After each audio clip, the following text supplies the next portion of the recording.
Dans cette séquence, je vais encore interpeller Camille Makosso. Parce qu'aujourd'hui, il est au cœur quand même de pas mal de polémiques. Il y a une polémique qui est pendante encore avec la communauté musulmane. Et il y a une autre aussi dans le social avec le jeune homme là qui s'est prononcé sur l'étape, sur le physique de sa fille Kim Makosso. Donc c'est sur ce deuxième point là que je vais plus m'appesantir.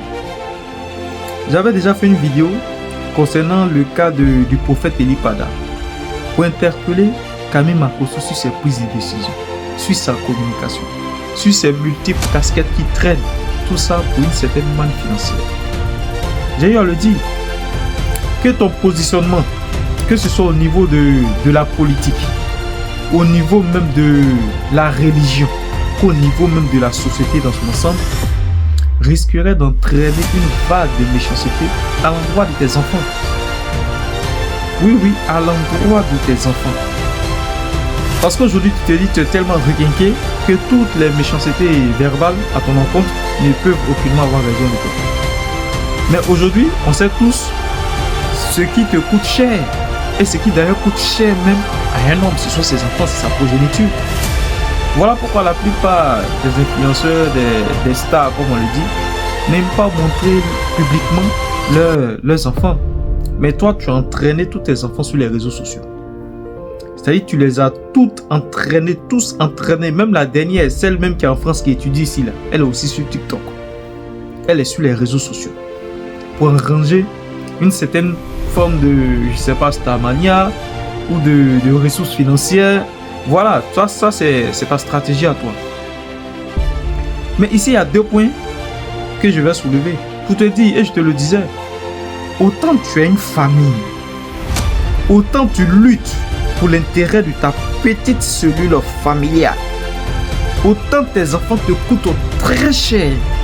Tu dois aussi te dire que les personnes que tu stigmatises, les personnes que tu attaques verbalement comme physiquement, des personnes dont tu t'accorises avec leur incarcération ont aussi une famille.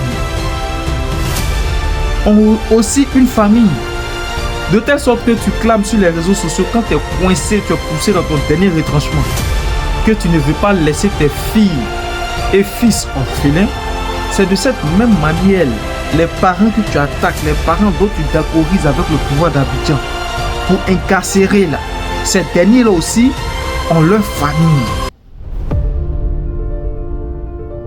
Ont leur famille. Et moi, je suis tellement offusqué de voir des Ivoiriens vraiment s'ériger contre ce jeune-là.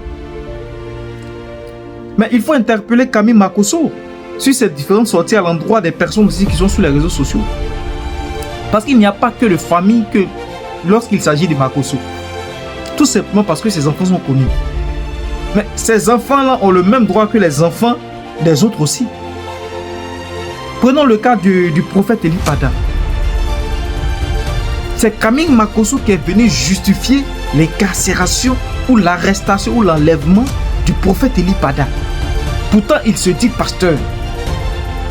Lui qui devrait s'ériger en défenseur d'Eli Pada, c'est lui qui vient justifier sur les réseaux sociaux pourquoi est-ce qu'Eli Pada a été enlevé.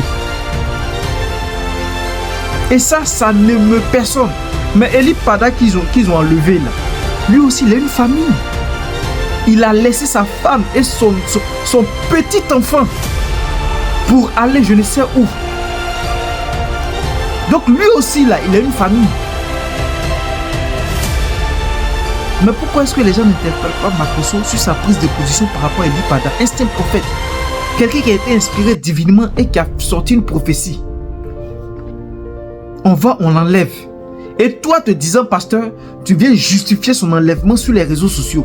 Non, il a été enlevé parce que dans le passé, lui et moi on était en prison et compte tenu de la procédure en cours, normalement on devait l'interpeller.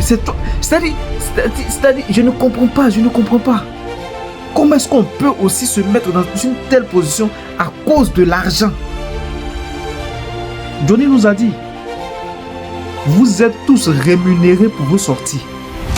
Et si Johnny touchait 1 million et les petits cyberactivistes touchaient 1 million, mais comprenons ce que Makosso touche parce que lui, il reçoit chaque fin d'année une lettre de remerciement directement du président de la République. Donc imaginons un instant ce que lui, il perçoit pour tout le rôle qu'il joue ici sur les réseaux sociaux. au niveau de la politique. Makosso, regarde cette femme-là, cette pauvre femme du capitaine Bawa Félicie. Cette pauvre femme qui a perdu la vie. Toi, tu es encore en vie et tu te bats pour tes enfants.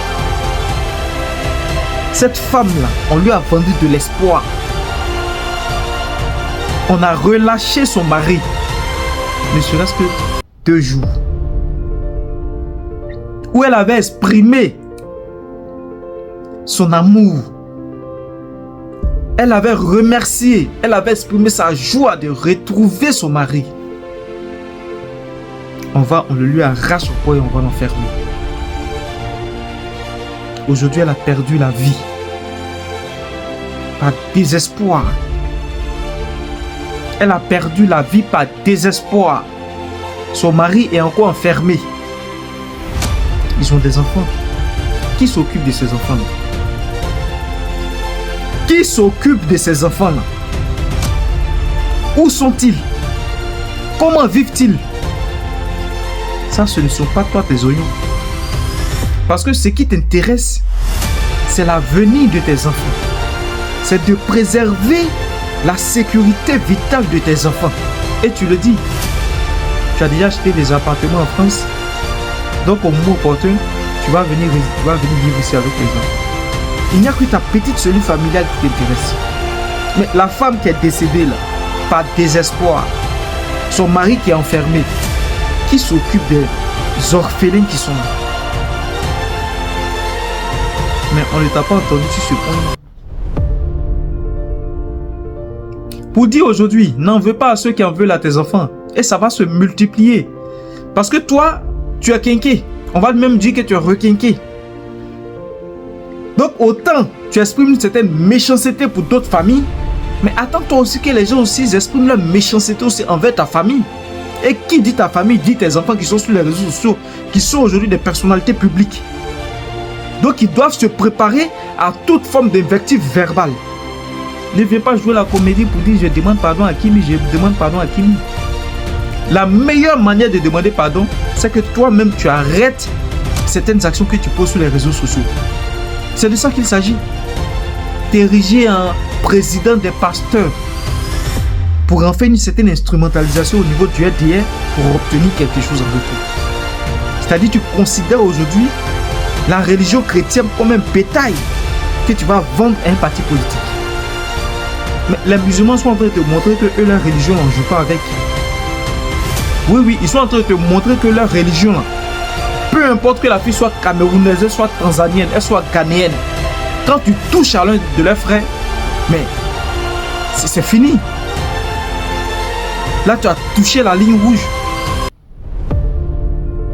Mais aujourd'hui, parce que les chrétiens de Côte d'Ivoire sont dans un dispositif qui ne leur permet pas de s'affranchir, de s'exprimer, voilà pourquoi tu prospères dans un tel mensonge.